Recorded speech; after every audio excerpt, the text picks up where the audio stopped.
tarde, irmãos. Quero aqui agradecer, pelo convite do nosso irmão Mike. Agradecer pelo pastor, autorizou estar aqui, assumindo o púlpito, E com certeza tem aquele calafrio, mão suando, mas a palavra de Deus, ela é viva e a cada dia ela se renova em nossas vidas. Estamos naquele desafio ali, da Jubanoc, jovens e adolescentes, e pedindo muito a Deus que nos oriente, nos dê sabedoria, porque, como o pastor colocou aqui, é um desafio muito grande, em meio a uma pandemia, mas com a ajuda de Deus, o Senhor nos orientando, vamos à frente, vamos avante, E conto também com a juventude, daqui da igreja Semear, para nos estar nos auxiliando, nos abençoando também. Amém? Tirei um lá da igreja hoje, Josué Malaquias. Josué Malaquias, diácono, está aqui comigo, minha esposa, Camila, minha filha, a caçula, Lorena, e tem mais dois lá, pastor. Tem a Rayane, de 10 anos, e o Guilherme, de 6 anos, ficou lá na nossa igreja. Senão fica meio difícil de controlar eles. Amém? O irmão Mike nos passou o tema, eis-me aqui, não é isso? Eis-me aqui. E aí eu comecei a pedir a Deus, orando a Deus, e pedindo a Ele uma palavra, eis-me aqui, Aí eu falei com o Senhor, eu vou pegar em um texto, eis-me aqui, mas num texto diferente. E fui orando a Deus, escrevendo alguma coisa, e o texto de Isaías 6, que Isaías diz, eis-me aqui, envia-me a mim. Eu falei, não vou pregar nesse texto não, é em outro. E eu pedindo a Deus, orando, buscando outro texto. E toda vez que eu revisava, vinha coisa diferente. Pegava a folhinha, a cola, vinha coisa diferente. E quando foi ontem à noite, falei, vou dar mais uma olhada. Aí não teve como, eu tive que vir para esse texto de Isaías. A palavra de Deus, ela nos orientou aí para esse texto. Apesar de que vamos ler outros textos aqui também, mas a princípio nós vamos ter o texto base em Isaías 6. Peço que os irmãos estejam abrindo as vossas Bíblias, em Isaías 6. Vamos estar lendo até o versículo 8, com bastante calma, para os irmãos estar lendo e refletindo, na palavra de Deus. Isaías 6. Amém, irmãos? No ano da morte do rei Uzias, eu vi o Senhor assentado sobre um alto e sublime trono, e as abas de suas vestes enchiam o templo. Serafins estavam por cima dele, cada um tinha 6 asas, com 2 cobriu o rosto, com 2 cobriu os seus pés, e com 2 voavam. E clamavam uns aos outros, dizendo, Santo, Santo, Santo, é o Senhor dos exércitos. Toda a terra está cheia da sua glória. As bases do limiar se moveram, a voz daquele que clamava, e a casa se encheu de fumaça. Então disse eu, ai de mim, estou perdido, porque sou homem de lábios impuros, e habito no meio de um povo de impuros lábios. E os meus olhos viram o Rei, o Senhor dos Exércitos. Então um dos serafins voou para mim, trazendo na mão uma brasa viva, que tirará do altar com uma tenaz. Com a brasa tocou a minha boca e disse: eis que ela tocou os teus lábios, a tua iniquidade foi tirada e perdoados os teus pecados. Depois disso, ouvi a voz do Senhor que dizia: a quem enviarei? A quem há de ir por nós? Disse eu: eis-me aqui, envia-me a mim. Amém? Senhor, muito obrigado, Deus, por estar aqui, Pai, nessa casa, Deus, aprendendo também da sua palavra aqui, ó Deus, conhecendo mais, ó Pai, um povo, a nossa família cristã, Deus, só posso estar nos abençoando nesse momento, Deus, que eu possa ser apenas vaso em Tuas mãos, um instrumento, Deus, usado por Ti, ó Pai, nessa manhã. Essas bênçãos rogamos em nome do Filho amado Jesus Cristo. Amém. Deixa eu beber um pouquinho aqui.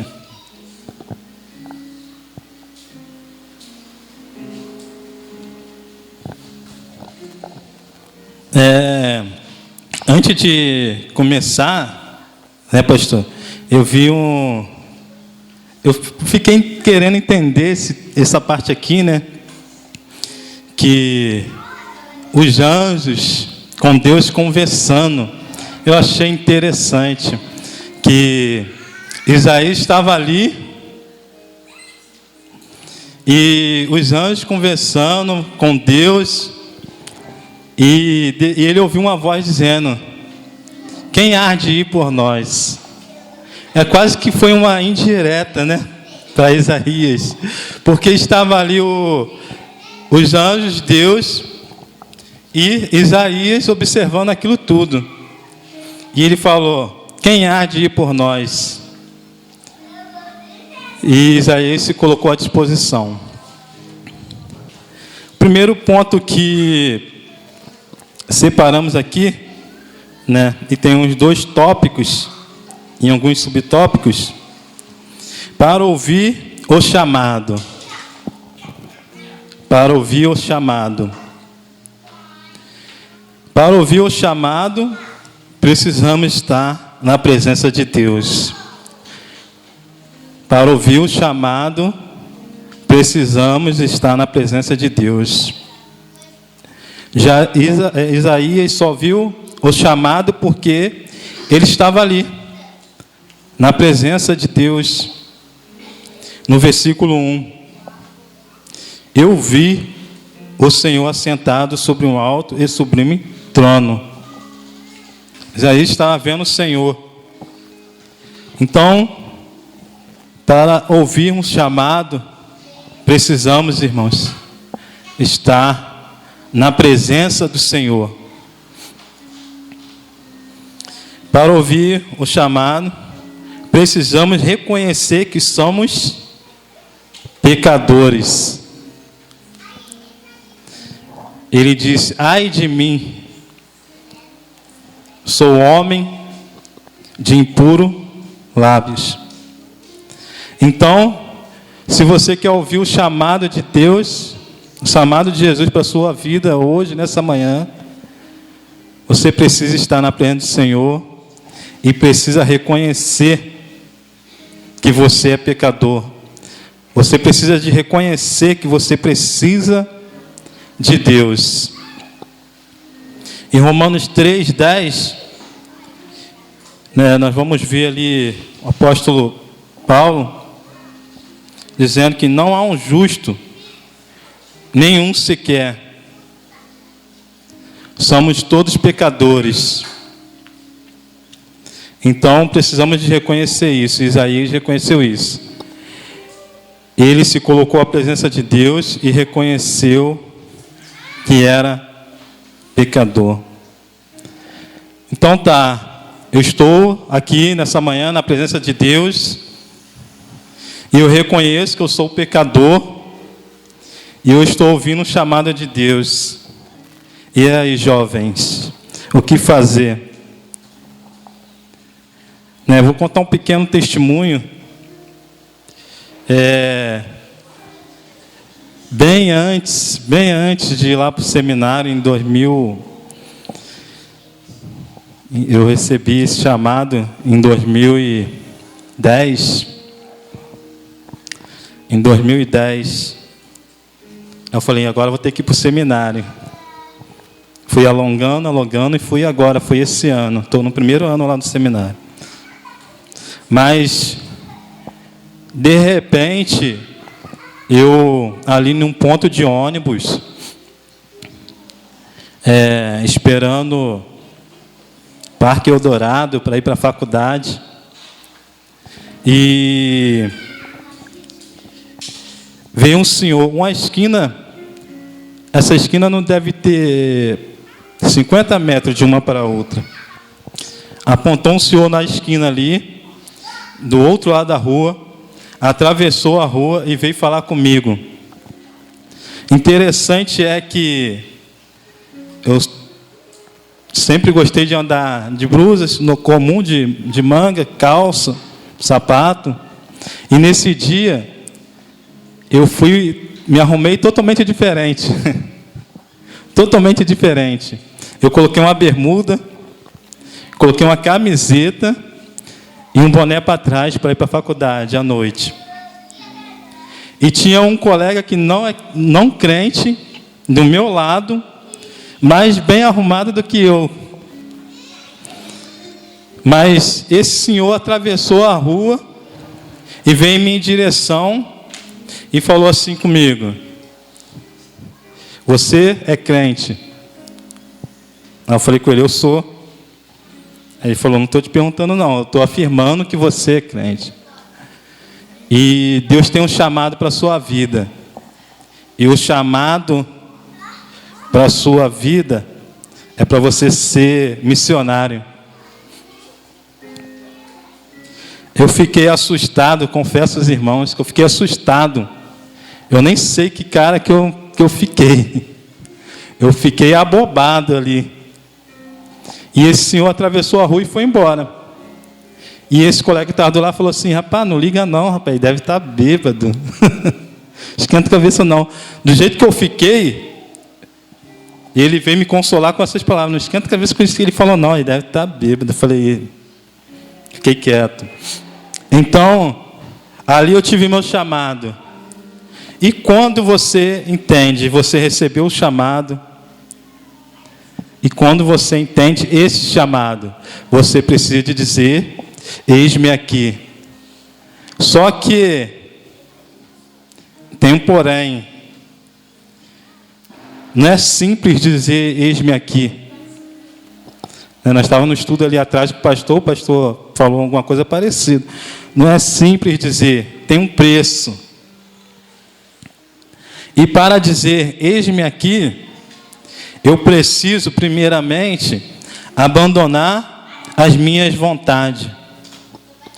Efésios 5, versículo 17. Por esta razão, não vos torneis insensatos, mas procurai compreender qual é a vontade do Senhor. Então, nós temos que abandonar nossas vontades para entender a vontade do Senhor. Primeiramente, para dizer, eis-me aqui, eu preciso de abandonar a minha vontade. Eu tinha vontade, naquele período, estava terminando, em 2010, terminando a faculdade de matemática, e veio esse chamado, eu falei, não vou para o seminário nada, vou fazer contabilidade. Fazer engenharia, aproveitar, as matérias, Aí, um pouquinho mais tarde, se eu não me engano, em 2013, o pastor pregou sobre o chamado. Aí pastor, eu quero ir para o seminário. Pastor, vai lá ver se você quer mesmo, procura lá. Eu fui, procurei, peguei aquelas folhinhas todinhas para o pastor preencher, não tem? e não levei para ele preencher. Falei, primeiro eu vou fazer contabilidade. Vou fazer contabilidade, depois eu vejo esse negócio de teologia. E a vida foi passando, fui procurando faculdade, querendo fazer um após, querendo fazer contabilidade, querendo fazer outras coisas, e nada dava certo. Nada dava certo. Aí em 2020, outra mensagem que falou diretamente no coração. Aí eu falei, dessa vez não dá para fugir. Deus falou diretamente no meu coração e não deu para fugir. Fui lá e fiz minha inscrição. Estou lá estudando teologia para aprender mais da palavra de Deus, para melhor compreender e fazer a tua vontade. Para dizer, eis-me aqui, eu preciso obedecer. Eu passei um período sem obedecer. Eu já sabia qual era o meu chamado, mas eu não tinha dito, eis-me aqui. Eu não queria obedecer o chamado. E para dizer, eis-me aqui, eu preciso, primeiramente, obedecer. Obedecer é submeter-se à vontade de Deus. Se você se põe diante da vontade de Deus, agora não é você que vive, né? O apóstolo Paulo disse, né? Estava mais lá para frente, mas se você quer dizer, eis-me aqui, jovens, adolescentes, você precisa primeiramente obedecer o chamado do Senhor. Precisa se humilhar perante a Deus. Em 2 Crônicas 7:14, se o meu povo, que se chama pelo meu nome, se humilhar e orar, e me buscar, e se converter dos seus maus caminhos, então eu ouvirei dos céus, perdoarei os seus pecados, e sararei a sua terra. Então eu preciso de obedecer. E já caminhando aqui para o final, quando eu digo eis-me aqui, eu preciso abandonar as coisas que me atrapalham a seguir o Mestre. Porque se você dizer, eis-me aqui, e não abandonar aquilo que te atrapalha a seguir o Mestre, não vai dar certo. Não vai dar certo. E em Lucas 5, versículo 27 e 28, né? O chamado de Levi. Passada essas coisas, saindo, viu um publicano. Jesus viu o publicano, chamado Levi, assentado na coleteria, e disse-lhe, segue-me. E ele se levantou e deixou tudo e seguiu. Então, parece fácil. Levi estava ali, colhendo impostos. Levi, ele era considerado uma meretriz. Levi, ele era desprezado pelo teu povo. Todo mundo julgava ele. É mais ou menos que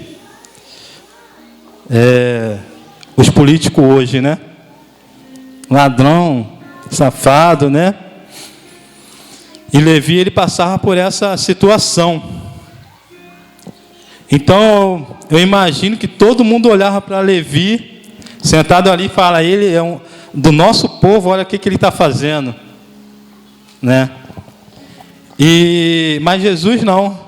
Jesus olhou para Levi com um olhar diferente. Quando Jesus te chama, ele não olha os seus defeitos, ele não olha as suas dificuldades, ele olha para você com um olhar diferente. Jesus olhou para Levi com um olhar diferente. e disse: segue-me. Aquela mesa ali onde Levi estava trabalhando, aquilo não significa só um trabalho.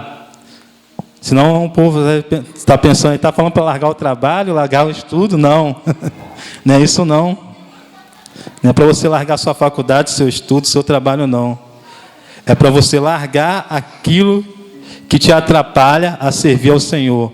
E naquele momento, aquela função de Levi atrapalhava ele. E ele largou aquilo e passou a seguir o mestre. Então, eu preciso abandonar as coisas que me atrapalham. Preciso deixar de lado para dizer: eis-me aqui. E já encerrando, depois que de tudo isso, acredito que o profeta Isaías entendeu isso. E no versículo 8, depois disso ouviu a voz do Senhor que dizia: a quem enviarei?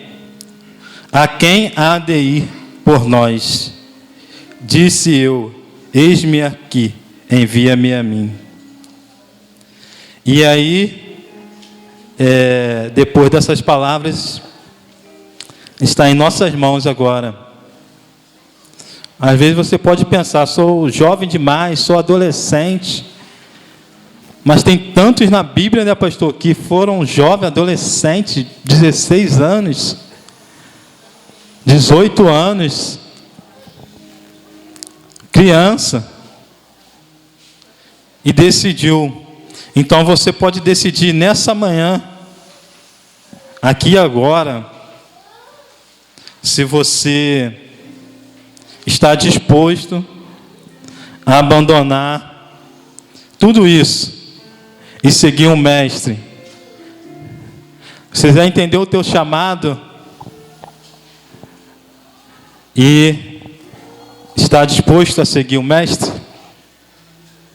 Essa é uma reflexão, uma pequena reflexão para nossas vidas nessa manhã. Você precisa fazer tudo isso aqui. Na lição ali atrás, né, pastor? O pastor falou: renúncia. Tem um preço, mas é bênção. Não é só luta, não. Tem as bênçãos também. Mas você tem que se disponibilizar, se colocar nas mãos do Senhor. Amém? Eu agradeço a minha oportunidade. E para mim, estou muito feliz, de estar aqui. Pedi o pastor lá, o pastor Aldrin me liberou. E estamos aqui, para a honra e glória em nome do Senhor Jesus.